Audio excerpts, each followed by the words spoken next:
The Philadelphia Eagles have done a fairly good job of refilling their depth chart over the last few years. The Eagles already have replacements on the roster for Jason Kelce and Fletcher Cox. If the two stalwarts on the interior opt to leave after the 2023 NFL season, Philadelphia has struggled to replenish the linebacker position, and that spot has one of its biggest weaknesses this season. The Eagles lost a few linebackers to big money deals in free agency last season and have not recovered from that. Linebackers should be the #1 priority for the Eagles in the offseason, and they may also look for more depth at wide receiver to provide some support for A.J. Brown and Devonta Smith, who are the only two consistent targets at the position right now. Frankie Luvu.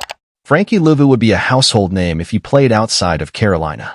The linebacker will be one of the most coveted defensive players in free agency, and he should be one of the top Eagles targets in free agency. Luvu has 2 straight seasons with at least 100 tackles and 5 sacks. He has been the standout on a Carolina Panthers defense that does not receive much time in the spotlight. Philadelphia's draft selection of Nakobe Dean and the free agent signings brought in to replace TJ Edwards and Kazir White have been a bust so far. The Eagles can't solely rely on the draft to replenish that spot on the field, especially when it has been such a massive weakness all season. Plenty of other teams will be after Luvu in free agency, but the Eagles have to swing big in order to keep their roster at a Super Bowl caliber level. Lavonte David.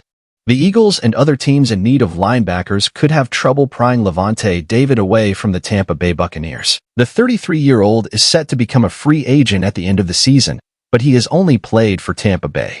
David is in the middle of his 10th 100-tackle season, and his 4.5 sacks gave him his highest sack total since 2016. The Eagles could go the development route at linebacker while adding David for a year or 2.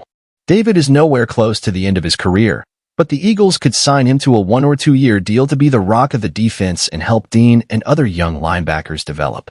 The Eagles used a similar strategy on the offensive and defensive lines, and it has paid off, so they may be more willing to use a veteran and development pathway again at another position. Curtis Samuel. Philadelphia's top 2 pass catchers need a bit of help. Brown and Smith are responsible for 2,430 of the team's 3,680 receiving yards this season. No other wideout has more than 150 yards, and it is hard to see Olamide Zaccheaus or Quez Watkins contributing in any fashion over the final few games of the 2023 season. Curtis Samuel could provide some relief to Brown and Smith as a number 3 target at wide receiver for Jalen Hurts. Samuel has had over 500 receiving yards in 4 of his last 5 seasons, and he boosted his free agent stock with a 565-yard season for the Washington Commanders. Philadelphia saw firsthand what Samuel could do in his role since he had 11 receptions against the Eagles in 2 games this season. He would be offered larger roles elsewhere, but if he would be willing to be the number 3 wideout in Philadelphia,